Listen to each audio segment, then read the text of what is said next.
أولئك الذين اشتروا الحياة الدنيا بالآخرة فلا يخفف عنهم العذاب ولا هم ينصرون। তারা আখিরাতের বিনিময়ে দুনিয়ার জীবনকে খরিদ করেছে, সুতরাং তাদের থেকে আযাব হালকা করা হবে না এবং তারা সাহায্যপ্রাপ্তও হবে না।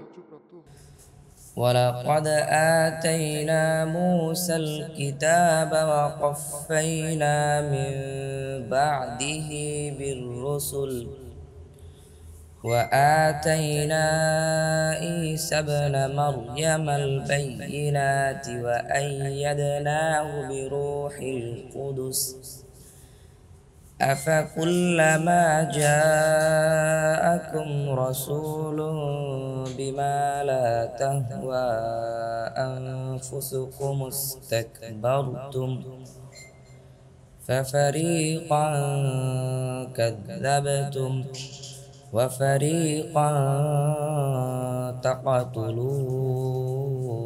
تقتلون।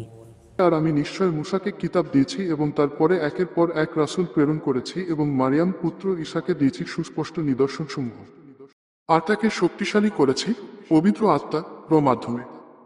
তবে কি তোমাদের নিকট যখনই কোন রাসূল এমন কিছু নিয়ে এসেছে যা তোমাদের মনোপুত নয়, তখন তোমরা অহংকার করেছ, অতঃপর নবীদের একদলকে তোমরা মিথ্যাবাদী বলেছ আর একদলকে হত্যা করেছ। وقالوا قلوبنا غلف بل لعنهم الله بكفرهم فقليلا ما يؤمنون। আর তারা বলল, আমাদের অন্তরসমূহ আচ্ছাদিত, বরং তাদের কুফরির কারণে আল্লাহ তাদেরকে নত করেছেন, অতঃপর তারা খুব কমই ঈমান আনে।